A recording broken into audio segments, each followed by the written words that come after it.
Welcome to the Stetzer Church Leaders Podcast. Conversations with today's top ministry leaders to help you lead better every day. And now, here are your hosts, Ed Stetzer and Daniel Yang. Welcome to the Stetzer Church Leaders Podcast, where we're helping Christian leaders navigate and lead through the cultural issues of our day. My name is Daniel Yang, the director of the Church Multiplication Institute. And today we're talking to Michael Graham and Jim Davis. Michael's the program director for the Keller Center for Cultural Apologetics, associate pastor at Orlando Grace Church, executive director of the Dechurching initiative, and executive director of the podcast As in Heaven. He's more jobs than I have. He's got a lot of hats. All right. Jim is teaching pastor at Orlando Grace Church, the host of As in Heaven podcast, and serves as a writer for the Dechurching initiative. He and his wife Angela speak for Family Life's Weekend to Remember Marriage Getaways. Their new book, written with Ryan Burge, is The Great Dechurching: Who's Leaving, Why Are They Going, and What Will It Take to Bring Them Back? But before we talk to Michael and Jim, we want to remind you that if you're enjoying our interviews, leave us a review. Now let's go to Ed Stetzer, editor-in-chief of Outreach Magazine and the incoming dean at the Talbot School of Theology. So writing books with big statistical claims, words like great in them, always gets my interest and my attention, and sometimes my concern. I'm sort of known. Matter of fact, I just finishing up an article. You remember the article a few years ago where those bad pastor stats were out there that, 80% of pastors don't have a single friend and 40% of pastors had an adulterous relationship. I mean, they were just crazy. And they were on this website, still on this website, where at this, listed as this institute. You can actually find it, like the Francis Schaeffer Institute, it's called. And so I just named it right here. And because I'm finishing writing this article up. And all the stats just don't make any sense. And yet pastors quote them. I was in England at a pastor's conference, and the pastor gets up and he says that, he cites these things, and they've backed up a little bit, but they still have all the sites on their all the stats on their webpage. It really is demoralizing to pastors. And so I get concerned.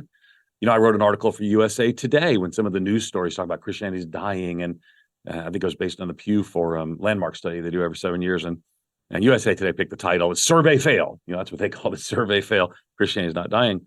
So, and again, I do this in different places, right? CNN, I've written Washington Post several times. So I get concerned. So when I heard about this book, I think Michael emailed it to me, or somebody eventually through Michael, because I knew his name. He wrote a helpful article that I've been using and writing a book on the future of evangelicalism. And so I get the book and I'm a little skeptical. I actually reach out to Ryan Burge, who, he's done some work for us, contract work for us, and we do some of the stuff together with Glue. Turns out that he and Michael are BFFs, so I don't get to confidentially ask Ryan, but that's another story for another day. So Ryan's like, no, and Ryan is, he's got a new book coming out in religion. He's at Eastern Illinois University, good researcher. He's kind of the guy, everyone's seen his little charts he posts all the time. He uses the congressional study all the time. So he's like, okay, good. So then I get the book and I want to walk through it. And I like some of the nuance that's there. So what does Ed Stetzer think about the book? Well, I endorsed it. So this morning, at the time of this recording, I sent in my endorsement. Not that my endorsement is the end all or be all, but I did want to say, coming onto the program, that when it comes to statistical stuff, we don't have on the program folks that I'm not comfortable with, because that's part of what my job is, to help figure this out. It's a very long introduction, but I want you to know that there's some. I might word some things differently. We're going to talk about that. But there is some shifting going on, churn. I'll use the word churn on more than one occasion. But let's jump in with the authors. First, let's hear from Michael. And Michael, a project like this, one of the key things is scope. It's what are you trying to answer? Because you answer too much, you don't really get there. You answer too little, what's the point of the book? What's the scope of the book, and why did you write it? Yeah, so we conducted a 3-phase survey. The first phase of that survey was basically to figure out how many dechurched adults are there in America and what areas are worth kind of zooming in on. So we did a second phase study, and the goal of that second phase was to compare and contrast the differences and similarities between churched and dechurched persons from all religious traditions. What we saw from that second study warranted further zooming in, and we wanted to get additional data on what was going on with a high degree of granularity among evangelical dechurched in particular. So those were the 3 phases of the study. What we learned from the highest altitude from that first phase was that there were about 40 million adult Americans who used to go to church, who now don't go at all anymore. So dechurched for us is defined as somebody who goes who used to go to church at least once per month and now less than once per year. And so about 15% adult Americans fit that category of used to go at least once per month regularly, now less than once per year. Most of that dechurching has happened in the last 25 to 30 years. And the shape of that dechurching began initially with the mainlines in the 1980s, and then the Catholics were kind of next. And then a lot of that was kind of happening more on the secular left than it was more recently among dechurched evangelicals, which takes shape a little bit more on the secular right, starting with the acceleration of that dechurching more in the mid-late 1990s to present. So, Jim, let me come to you real quick, because again, so the idea of dechurched is used to attend church at least once a month, but now no longer. Can you give us an idea of like, who are they? Like, give us an overview of who is leaving. Well, that's what we wanted to see. I mean, so when we set this out, we did this for Orlando. We live in Orlando, where Ed grew up, as I've more recently learned. Well, you grew up in New York and spent your teenage years here. And Orlando, we knew anecdotally that the most of the people we did ministry with used to go to church and no longer do. And we, in our As in Heaven podcast, we didn't want to just have anecdotal evidence. We wanted to commission a true sociologist in Ryan Burge to be able to help us to understand quantitatively what we're looking at. And so at the very beginning, we wanted to prove or disprove this thesis, which we'll get to your great language later, Ed. But we are currently in the largest and fastest religious shift in the history of our country. And we proved it. And then through the successive studies that Mike was talking about, we were able to understand by entering all this data into what's called machine learning that Mike and Ryan can explain a lot better than me. But we were able to produce 5 different profiles of dechurched people, 5 very distinct profiles. So backing up a little bit, we realized that, okay, the dechurched first separate into one of 2 categories that we call the casually dechurched or the dechurched casualties. The casually dechurched are what it sounds like. They didn't intentionally dechurch. They moved to Orlando or some other city and just got busy and got new rhythms. And maybe they still have a value for church, but they decided they weren't going to go anymore. Maybe their kids got into teenage years, athletics took over, travel sports. COVID obviously greatly increased this casually dechurched group, where people got used to not going to church for 6, 12, 18 months, depending on the state that you lived in, and then just didn't come back. So that's the casualty side. The casualty side, there is an actual pain point. We talk in our podcast a lot with Justin Holcomb, our mutual friend, about these specific pain points of pastoral falls, politics, sexual ethics, abuse in the church, things like that. So there is a pain point. So you have those 2 categories, and then you have the 5 groupings. 4 are evangelical dechurch groupings, and then we've lumped Roman Catholics and mainline together because they're pretty much almost identical. So who's leaving? Those would be the categories. We haven't explained in depth. We do in the podcast and the book. But the hope is, and we're beginning to do some seminars here in our own church, is that people could have these categories and in about 5 questions understand, oh, this is who I'm looking at. Because depending on why somebody stopped going to church, that's going to influence how we minister to them. Now, lastly, let me introduce caveats. Obviously, God is in control of it all. We believe he's doing the work. Nobody's going to worship him without a regenerative act on his part in our hearts. He is going to keep his sheep, but at the same time, he told us there would be weeds, among the wheat, that we should not be surprised when there are people who look like they are in the kingdom and they are not. And so certainly some of this is just revealing what is already true, spiritually speaking. Having said that, the study has been very encouraging about who it is that's leaving, and among big parts of them, their willingness to come back. Yeah, and I think it's, people should know that the book, by the way, the book is The Great Dechurching, Who's Leaving, Why They're Going, and What Will Take to Bring Them Back. That Orlando is an illustration, but don't get distracted that you think that Orlando's the focus of it. But for me, it really connects because, we, New York City sort of went bankrupt. So my dad was a Union iron lather, my grandfather, fire battalion chief. Anyway, everyone just sort of moved to Florida. It was kind of the law there for my grandfather when he retired. And But we moved there. We didn't have anything. We lived in a house in Orlando without air conditioning. We had a big fan that they said would suck all the warm air out. And it did. It just brought new warm air in. But anyway, and, public assistance at times. And yet heard the gospel there and came to faith in Christ at a little charismatic Episcopal church, a Good Shepherd there in Maitland.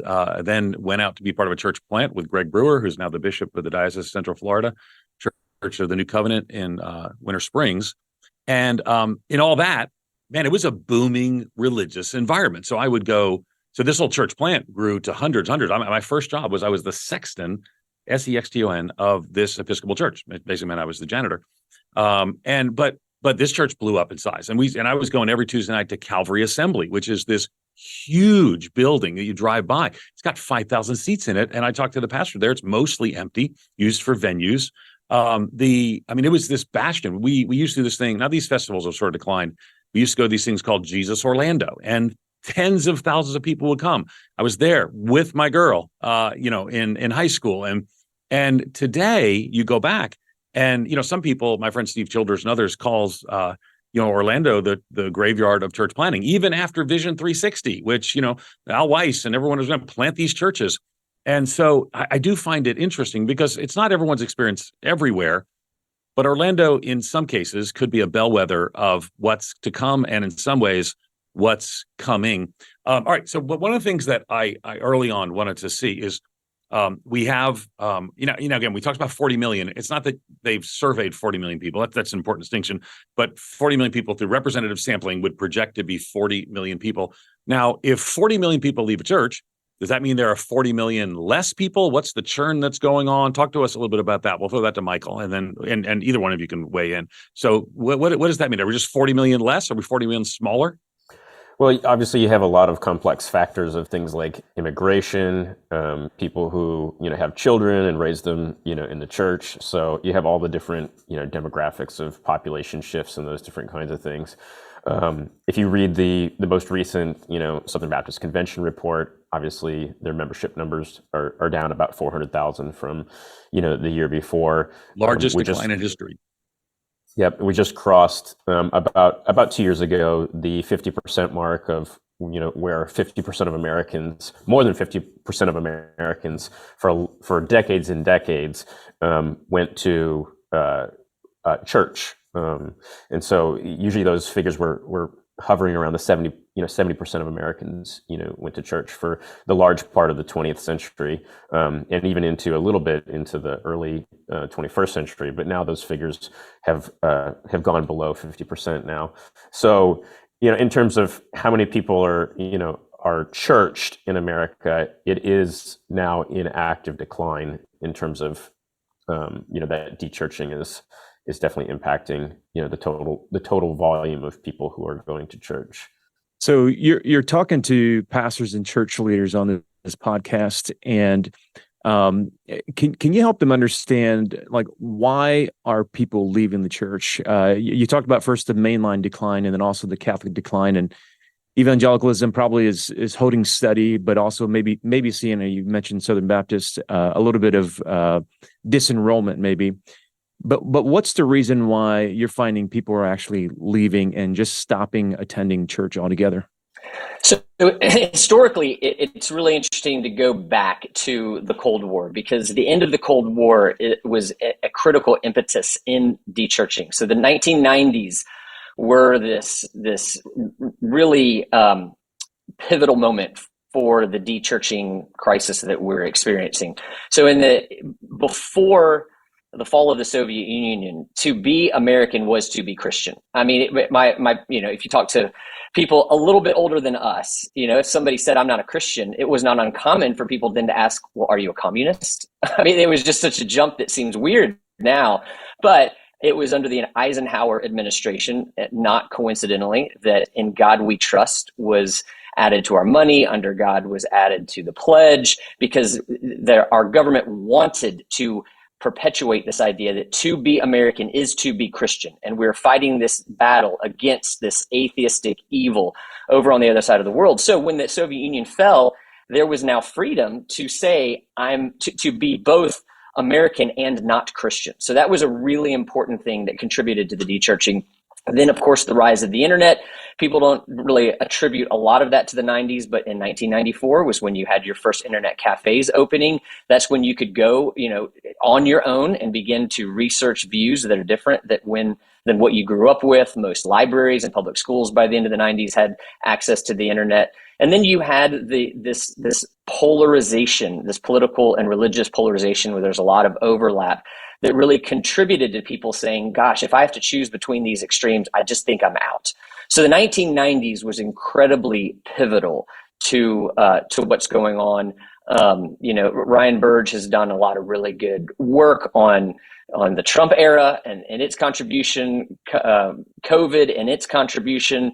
But again, they really, there's more freedom in our society now to say you're not Christian, or to say I'm a Christian, but my spirituality is private. And I don't need the church that I'm baptized into. And so you have, those are larger historical narratives that have happened in addition to the casually dechurching and the dechurch casualties that we've mentioned. What's interesting, here's a reason, I think this is a really interesting thing that Burge has done a lot of work on. We commissioned him to do, affirms this. What's not causing people to leave the church is higher secular education. So you are much more, the more educated a Christian is, the more likely you are to continue in the faith. I think it's only 3% of evangelicals with a master's degree have actually dechurched. So I think that's important to say in the conversation. That's not the contributing boogeyman that we've made it out to be over the past 40 years or whatever. Yeah, this has been something that they talked about in the UK for a while. C.S. Lewis wrote about this and others, is that in the centers of education and learning, they actually have, I don't know if they've done well. Britain's a very secular environment, but it's actually in poorer and uneducated and rural areas, not that those three always correlate together, that they've struggled to reach the common man, I think is what one author said. Okay, so just for clarity on a couple things. When we're talking about being in the 70s, the peak of church membership was late 40s at 76%, and now we're down to 47%. If I'm just going by the Gallup numbers, so membership has experienced that decline, whereas attendance has actually not experienced that collapse. Right, in 1939, 1940, it was about 41% of Americans said that last week they attended church or synagogue or mosque, and today it's at about 30. I'm looking at my chart here, 30%. So don't misunderstand, that's 10% less. That's a big deal. But we want to also temper that what we're talking about is nobody does real research believes that American Christianity is collapsing or dying, but the reality is there are some significant troubling trends. The rise of the nuns has caught all the news. And I think, I could be wrong, but I think your phrase, the great dechurching, will catch on, because I do think it is a great number of people who have dechurched over the last few decades. It's important to note, you mentioned early on, it was when I did the first analysis of this, there was a very strong correlation from disidentifying as a Christian to disidentifying from mainline Protestantism. Now that's shifted some. So we're seeing those shifts take place. Okay, you set a kind of a positive note. You set a positive note in this, that there's potential to reach them. I would also remind us that there is churn and people are being reached. New people who didn't drop out of church, but who never were in church. The Molly Worthen podcast got a lot of people's attention in around the interwebs. So there's churn, but the churn is churning down, and that's the key. So there is a great dechurching, some people coming in, but more people going out. Yet you set an encouraging note. Let's go to Michael first. Let's have both of you address it. Let's go to Michael first. How can you be encouraged in those kinds of situations? Well, the single most encouraging thing about this entire research is that well over half the people that we surveyed are willing to actively return to church today. And many of those people actually believe that they will. So we've kind of categorized folks in one of three buckets in our own minds, just kind of pastorally and a little bit in the book. It looks like in the data, there's people who just need a little bit of a nudge to return to church. These are people that probably, if you text them, they'll probably come to, hey, I'm going to come by your, can I come by your, your house, on this Sunday and, take you to church with me? Like, there's a large degree of people that fit that first category of they just need a nudge. There's a second group of people that probably need your dinner table. And that group just needs, they just need some movement into their life from a relational intimacy standpoint. And those folks look like, yeah, they're very willing to return to church. They just need to have some questions answered and need to have some experiences that are maybe a little bit better with people who are associated with, church-going folks. And then there's kind of a third category of people who probably aren't going to return to church for a wide variety of reasons.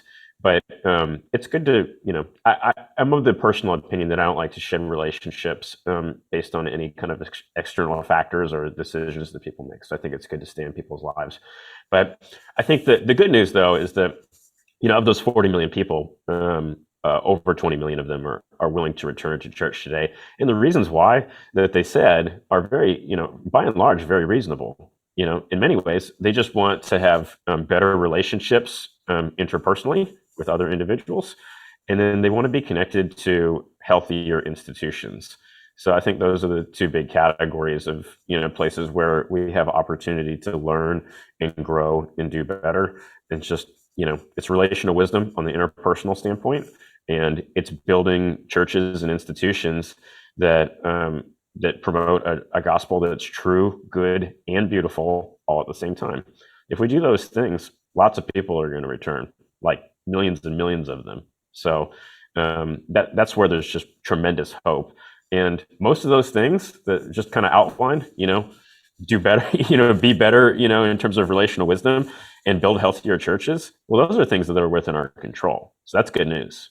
What I'm hearing from this conversation is there are a lot of people that are leaving or leaving cultural Christianity, but maybe not yet fully immersed in convictional Christianity.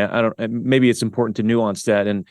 And Jim, so maybe you can speak to this. Like, do you think it's important to nuance away, like people aren't deconverting or deconstructing at the high rates that maybe we're seeing people leaving the church because they're leaving cultural Christianity? Is it worth nuancing that? Because I do see the evangelistic opportunity if people are just leaving what you just said, Jim, or Michael, they want better, healthy institutions.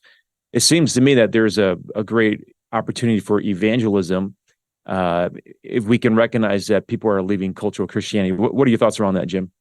Yeah, I think you're exactly right. And that's why we've chosen the language, the great dechurching, because we can't call it the great deconversion. Only about a quarter are really done from our research. And when you focus on dechurched evangelicals, their orthodoxy scores, depending on the particular primary doctrine, whether it's the divinity of Jesus, inspiration of Scripture, the core doctrines that we have, dechurched evangelicals scored higher than those who still go to church. And now, of course, that includes mainline Roman Catholic, things like that. But all signs point to them still being Christians. So we believe there's a great discipleship opportunity. So, I think of people who, well, let me do this. You have the old sociological categories of belief, belong, and behave. With this group, where they really feel the longing is in the belonging category. Their belief and behavior, a lot of them, they match, and in some cases are better than those who are still going to church. But they feel the belonging that was so clear in our research. They might not know exactly why they feel what they feel. The way that I've thought about it, I lived in Europe for 5 years, and we would every now and then have the opportunity to go onto a U.S. Air Force base or Army base. And the moment you step back on, the sirens make the right noise, and you have Pizza Huts and fine establishments like Taco Bell and free refills, and it just looks American. And even though you're thousands of miles from home, you feel like you're home. And that's what worship is made to be. We're not, it's the already not yet. And there's a belonging that we long for in our souls that God has created for us, especially for Christians.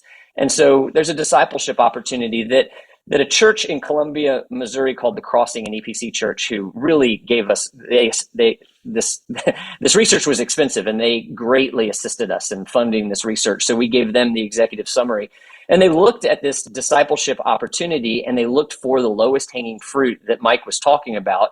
The people who not only know they should go back, believe they will go back. And they created a campaign to identify them and invite them back. In just a few months, they have hundreds of new people worshiping with them who were formerly dechurched. So with a group of people, if we know how to identify them, I think the discipleship opportunities are really great. Fascinating. Okay.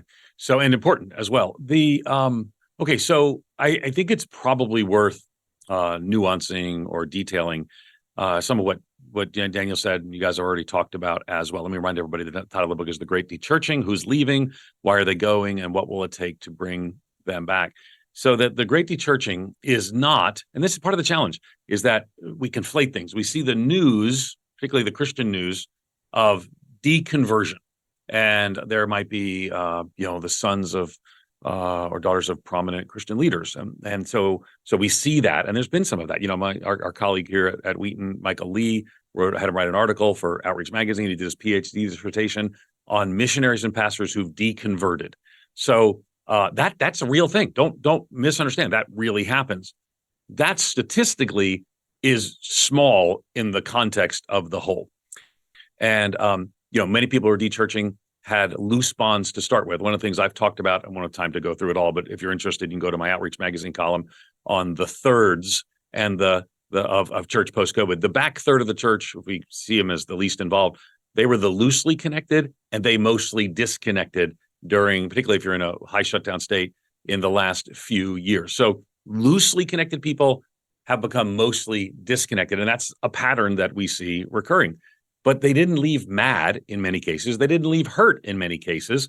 There are cases that left mad and they left hurt and they changed their theological view. So can you look at this 40 million people and give us sort of broad, and this is U.S., by the way, for those of you listening, there'll be similar numbers in other countries, but keep in mind the U.S. has a high religiosity, so the numbers would be some ways different than Canada. It's kind of post some of these things. Australia, we have listeners around the world.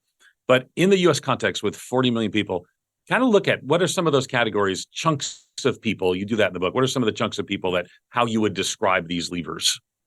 Yeah, so great question. So of the 40 million people who have, stopped going to houses of worship in the United States, about 15 million of them roughly are leaving evangelical contexts. And then within that, we have 4 different profiles. And those profiles can break down to basically, the first profile is about half of the people who left. These are people that we called cultural Christians. These are people that do not look regenerate from a doctrinal standpoint. Only 1% of them said that Jesus is the Son of God. The second group, that's about 8 million people. The second group is mainstream dechurched evangelicals. These people look very orthodox. They only dechurched in the last 3 or 4 years. 98% of them say that Jesus is the Son of God. Their orthodoxy score on stuff like Nicene Christianity is even higher than people that still go to church. 100% of this group are willing to return to church today. A third group are what we call ex-evangelicals. This group also has a very high orthodoxy score, but this group is very allergic to racism, misogyny, church abuse, sexual abuse, these different kinds of things. This group has more of that church hurt and are more of the kind of dechurched casualties that that Jim alluded to before. Of the 40 million people, about 30 million of them dechurched casually, and about 10 million dechurched from a casualty standpoint. 0% of this group are willing to return to an evangelical church, but many of them actually are willing to return to a different expression of the faith. Some have deconverted, but by and large, most of them still look like, at least from a doctrinal standpoint, look pretty relatively orthodox. And then there's a fourth group that's really interesting. We didn't let our algorithm, the machine learning algorithm, see ethnicity, but there's a long shadow in the data, and there's a group that's 100% non-white. That's the BIPOC dechurched group. Fascinating group, highest income, highest education of any of the groups. And this group de-churched a long time ago, very male as well. So there's over a million African American men in this group. They de-churched around Y2K, average income, over $200,000 a year. Highest degrees. Really interesting group in terms of who they are, why they left. So those are just some of the kind of the high bullet points. If you're interested in any of that at all, the best place I can before the book comes out, I can point you to a podcast episode that we recorded and published on May 8th, season 3, episode 2 of the podcast As in Heaven. That's a podcast done by Jim and I and 2 other members. Let me just say that we'll put that in the link for the show notes as well. Perfect. So people can. I'll say that this is the podcast that Michael recommended. Yeah. This is just the episode with Ryan Burge. And so all we do in that episode is unpack all these different profiles in detail. Cool. I think we've all had an episode with Ryan Burge, just like you got to have interviews for something, but he's doing good work. Yeah. Hey, Jim, let me ask you, as a local church pastor, leading in the evangelical tradition, the both of you at Orlando Grace, talk about, from your perspective, and maybe you have some anecdotal, ways to talk about this, but for those who have left the church, for some, it is about like, okay, I'm not receiving community, or I don't agree with the teacher anymore. For others, it's like they've transferred their sources of authority to other things and other conservative things. So, for instance, there's the rise of Jordan Peterson. Some people see Joe Rogan as somewhat conservative adjacent. Ben Shapiro, sure. these other figures. Where are you seeing people transfer their, in a sense, allegiance to, if it's no longer the Bible, the church, the pastor? Where are you seeing people going? Well, I think first I want to affirm what you're saying, that the de-churching we're seeing on the secular right is significant. I mean, it's just, I don't think people realize how significant that is. And people, we're going to want to worship something. And so in the absence of worshiping, and so I don't want to be too demeaning, because this is happening unconsciously. Maybe they wouldn't say they worship these things, but something takes the priority in our hearts. And I think especially with the volatility and the fear that we've seen over the past few years, people on the secular right who are de-churching are seeking stability and security in the things that you're naming. But I will also say, I think people are putting their comfort and stability in their kids' athletics. I think this is, so anecdotally, since you asked, I had a mom come up and ask me, who doesn't go to our church, sweet person, ask if when I would do a Saturday night service, because in the craziness, I think they have 3 kids at the time in 9 sports leagues, and they just, Sunday morning's never available, but about once a month, Saturday night is. And I said, man, if I have 4 kids in my home, if I'm having a Saturday night service, I'm disqualified to be leading that service at this point. But I talked to her about, like, where is what do you want most for your children? Because if you want them to go to church and they're raised outside of the church and they're shown that sports are the priority, how are we going to have the expectation that once they leave our home, they're going to have a different set of priorities? So I actually see now, again, my community, 4 kids in my home, this is where I swim the most. Sure. But certainly, going back to the beginning, we saw conspiracy theories taking people away, people who wanted us to hand out worship, voter guides and worship during the 2020 election. And just the stuff that we would never do, and we should be able to have our priorities in order. Does that get at the question you were asking? Yeah, it does. I mean, it shows that there's a lot of different reasons why conservative people leave the church. Some of it is very pragmatic, and some of it is, ideology. And I think we're seeing that, across the board. Even in an individual congregation, we're seeing that spectrum played out. So yeah, you talked a little bit before we came on about how some of that played out in your congregation. Just a couple of things though to frame around that. I do think that people can and do listen to Jordan Peterson and are engaged and involved in their local church, and actually might find some of his pushback on cultural narratives to be helpful and part of what they believe. But their local church is the community that they're deeply committed to, just as I think there'll be some people who might listen to somebody who's more progressive on some issues of race or issues of whatever example I could give. But let's use that example for just a moment and still be a part of a thriving local congregation that's teaching the Word of God and focused on those things. And I know we're not saying that's not the case. However, we also have seen that major ideological movements can be off ramps out of church faith and practice. And I've talked about it as the great sort. People are sorting themselves ideologically out of their churches, left and right. They're being discipled by their cable news choices, spiritually shaped by their social media. And the end result is, in some cases, they're dechurching in the process. And it's probably too simplistic to say left and right, because there's all kinds of paths. You use sports, right? So is that an ideology? It certainly is an all-consuming reality that then becomes off ramps out of the life of the church. And you should keep in mind that the authors of the great Dechurching, who's leaving, why they're going, and what it will take to bring them back, are people who believe in the church, who, like us, think it's a good thing that people are engaged and involved in the church. So off ramps out of the church, if it doesn't lead to another faith community, are not our desire. What you talk about a couple of things here a lot of things that I think are helpful in the great Dechurching. What you found is probably is obviously extremely important.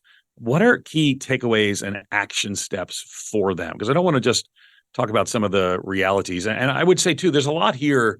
We're leaving a lot on the table. So when this interview comes out, we're going to we'll tweet it. We'll share it. We'll share some quotes from the book, that kind of stuff. But I do want to encourage you to get the book, because most books should be an article, and most articles should be a tweet. In the case of the Great Dechurching, it really does have some nuance that I want to encourage you to walk through as well. So what are the key takeaways and action steps? We'll start with Jim and then end with Michael. Well, I appreciate the way you said that. We as we're writing this book, let me say our goal is, we're basing this on real sociological academic research, but Mike and I are not academicians. We're not scholars. We're pastors taking this information and sorting it through the rubric that we have here. And so as we wrote this book, we actually had the opposite feeling. We felt like, man, a lot of these chapters should be their own books. Yeah. And so our hope is that we would just start a discussion. And we've had people come to us and say, hey, would you want to co-author another book on this part of dechurching? And our answer, at least for right now, is no, you go do it. This is your lane. We want people to start to build. We want to start a national conversation. But some of the things, to get back to your question, we need to exercise relational wisdom. We need to help people grow in their awareness and ability to minister to people. We've talked a lot in our context about how the counseling in some ways is the new apologetic, because in the 20th century, we were really good at just stating truth. What's true, what's true, what's true. But that came at the expense of active listening that lends itself to the good and beautiful. So we spend a lot of time on that. Of course, as we've said a couple times, a lot of people just need a nudge. Invite somebody to your home, ask them about their spiritual journey, invite them to go with you. Because a lot of people were saying, under reasons they would come back, a friend invites me, there's a good community, there's a good pastor. I mean, those are pretty that's pretty low-hanging fruit there. Student ministry is a really big one, investing in student ministry. I was listening to actually a non-Christian psychiatrist recently talk, and he was talking about how between the ages of 13 and 25, because he would use evolution as his basis. I'll nuance mine and the way I interpret it in a second, but kids, they want to leave the home, so they are disinclined to listen to their parents. His point was, your friend's parents could say the same thing and they like it and it's wise and smart. Your parents say it and it's, in some cases, stupid. So I would say God made us to launch. Sin having entered us makes that process more volatile than it was designed to be.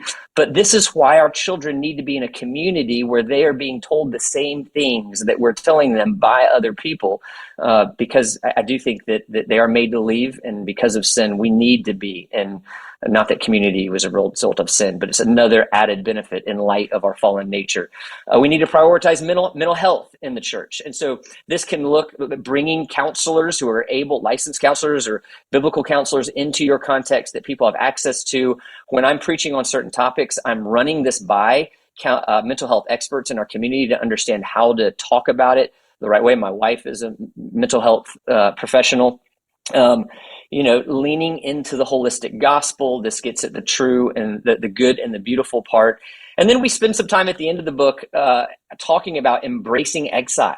The norm for this is a hard conversation, because I'm thankful that we have the opportunity in Christendom to vote against things like abortion, to be able to have a voice. And I'm not saying I don't want to have those things, but we are saying the norm for God's people has been exile. Abraham, Babylon, the early church, Acts 2, this has been the norm. The global East right now, I mean, what we've experienced is unique, but there are actually a lot of blessings to be had for God's people when we are exercising our influence from the margins, not from the center. We talk a little bit about this with David Platt in our episode on political syncretism and dechurching. But I said a few years ago, I remember saying from the pulpit something I didn't expect to be very controversial, but I said, I think a lot of my ministry, Lord willing, if I could be here for 20, 25 years, and if I can, a lot of my ministry will be walking white people through the loss of power, white Christians through the loss of power in our society. I just thought that wouldn't be very controversial. It was extremely controversial. And that's what kind of got us going down this road of what do our people not understand, that statement is so scary to them. And how can we be encouraged by the word of God and what it says when Christians are not the main power holders in society? Oh, you've just broken up such a can of worms here right at the end of our podcast. And we could have this conversation for a couple of more hours, because not everyone thinks that. Some people think we need to fight back, push back. There's all kinds of proposals of what that looks like. But again, this is an interview, and so let me leave that there, because I think that's a key part of the book, the embrace of exile, which is actually, just so people know, is kind of a recurring theme in missiological literature. And if you read the book, you'll see they're kind of influenced by some of the missional missiological literature. Mike Frost wrote a book called Exile. There's a Kinnaman Exile. There's a lot of this language that's there, contested in interesting ways in the last year or so. And it'll be interesting to see where that goes. Michael, last word to our audience. Pastors and church leaders hearing the two words great dechurching can be, maybe in some way, is demoralizing. They want to be faithful to the gospel, and they'll probably be willing to do that if it goes down, go down with the ship for so many of them. But they also want to be fruitful. Is there a path to fruitful ministry in an age of great dechurching? Give us the last words. There absolutely is. And it's no different than, kind of what we said kind of throughout this interview. It's us as pastors equipping our people with greater relational wisdom on an interpersonal standpoint. And then from an institutional standpoint, making better local churches. So we do that when we emphasize the truth, goodness, and beauty of the gospel at the same time. So as pastors, what does it look like to help people with their relational wisdom? In the book, we unpack, there's 6 key awarenesses that I think if you possess these 6 key awarenesses to some degree at all, you become somebody who is magnetic, I think, with respect to how your faith is communicated to others. And those 6 key awarenesses are God awareness, self-awareness, others awareness, awareness of how other people perceive or experience you, emotional awareness, and cultural awareness.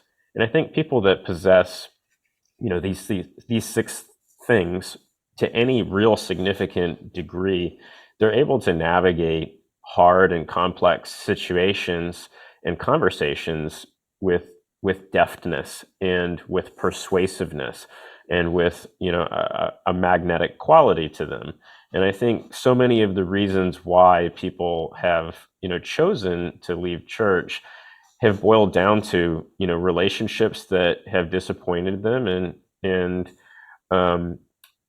churches that have disappointed them. And some of that is also just the casual piece as well as being there in the mix. But in terms of when people are communicating to us why they're willing to return, they're just looking for a good community, and they're looking for a healthy local church. And I think when we grow as individuals and as church leaders, we help.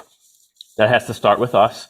We have to be, growing in ourselves always as well in these kinds of things. And when we work not just in our ministries, but when we work on our ministry and in building healthier local churches, when we do these two things together on the individual and institutional level, we're going to create something that many of those 20 plus million people who are willing to return to church today are going to say, yes, I'm going to opt in to that again. So that's the hope. We've been talking to Michael Graham and Jim Davis. Be sure to check out their new book, The Great Dechurching.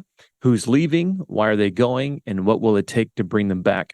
Thanks again for listening to the Stetzer Church Leaders podcast. You can find more interviews as well as other great content from ministry leaders at ChurchLeaders.com/podcast. And again, if you found our conversation today helpful, we'd love for you to take a few moments, leave us a review that'll help other ministry leaders find us and benefit from our content. Thanks for listening. We'll see you in the next episode. You've been listening to the Stetzer Church Leaders podcast. For more great interviews, as well as articles, videos, and free resources, visit our website at ChurchLeaders.com. Thanks for listening.